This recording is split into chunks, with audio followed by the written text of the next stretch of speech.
Indie Attack is back with another themed week. This week is not a jam. It's not a person, it's a genre. And specifically, we are focusing on shmup games. I'm Woody. I'm Kelson. And the first shmup we're going to take a look at is Mussel or Mussel. I'm going to go with Mussel. I kind of like how that sounds more. Mussel. Maybe put a little umlaut over the U. But this is by Jonathan Whiting. And who else, Gelson? Jonathan and David Whiting. I guess brothers. Okay. They're brothers. The Whiting boys. I would assume. Or just two guys named Whiting. Right. Coincidentally. Who'da thunk it?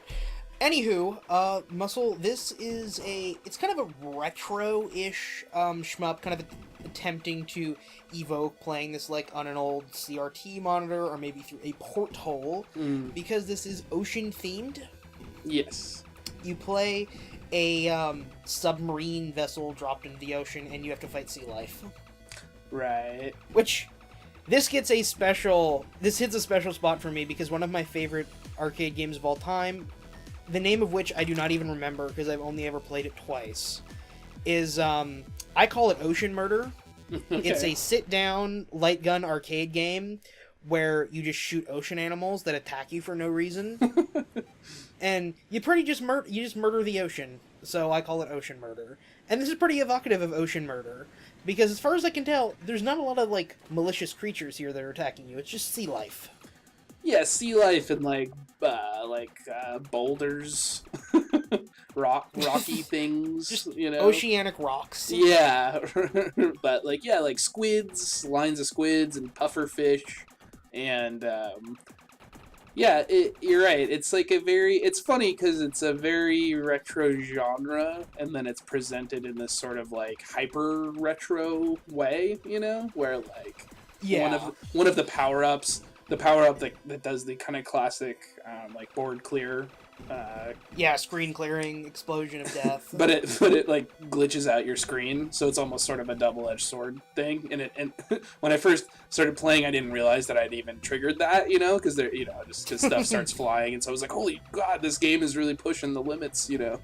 But it is something you have control over, and there's a few other. I really like shmups. I'm a big Gradius 3 is one of my most worn Super Nintendo cartridges that I still have, and this really hit the sweet spot for me personally.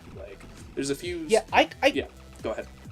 I don't necessarily have the nostalgia that you do for Gradius. I kind of have a weird relationship with shmups where it's always been a genre I'm kind of interested in, and I've played a couple of them at some points. You know, I've played your stereotypical Ikaruga and some R-Type, but not really much more than that. Sure. But I quite like this.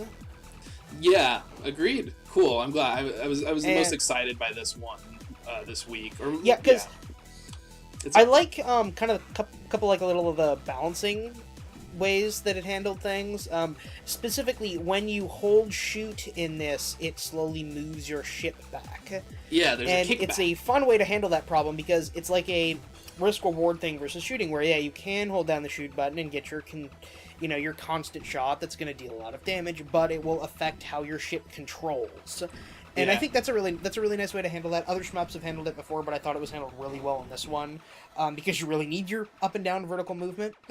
Yeah, no, it definitely it does that. Yeah, I think that is a really key, and it's funny because it's such a simple thing, but it ends up having such a tantamount effect on the gameplay, all around. Because when it starts doing this sort of classic shoot 'em up thing of having enemies will now start to come from the left side of the screen behind your ship, trying to sort of surprise you. Now, when you are and you're being moved backwards by your shots, so you really actually have to pay. That's now something you really actually have to pay attention to, and not just sort of I'm flying around, it doesn't really matter, I can avoid things. I also thought the way they handled upgrades was the other sort of unique wrinkle on the genre that was cool, because there's something to be said about fleeting upgrades, because it gives you just a lot of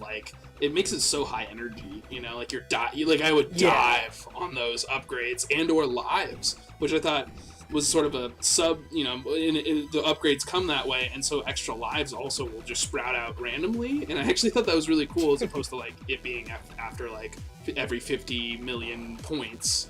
I thought it was cool that you could. You like, gotta pounce on those upgrades like a hungry dog bouncing on a bell. You really do, because this is a challenging game. You know, I mean, it's very much, you know, stands up there as, you know, a genre entry, and it's not like some modern, you know, softball version of a shoot 'em up.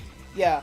Yeah, and in all honesty, you know, between the theming, I like the music of this. I thought the patterns were good. I liked the graphics. I didn't think they were, like, intrusive or anything, and I liked the sort of weird retro TV fisheye effect you get on the screen. Yeah, this might be my favorite game we've played this week. It's the first one we're doing. Right, right. Yeah, no, I think this, yeah, for sure. Likewise, this is up there for me as well, and I would wholeheartedly, and it's free. It's free. This is one of those ones that blows my mind that it's a free, you know, because it's so good for being a free game. It's crazy to me, you know, and I definitely, wholehearted recommendation. Yeah, definitely check this one out.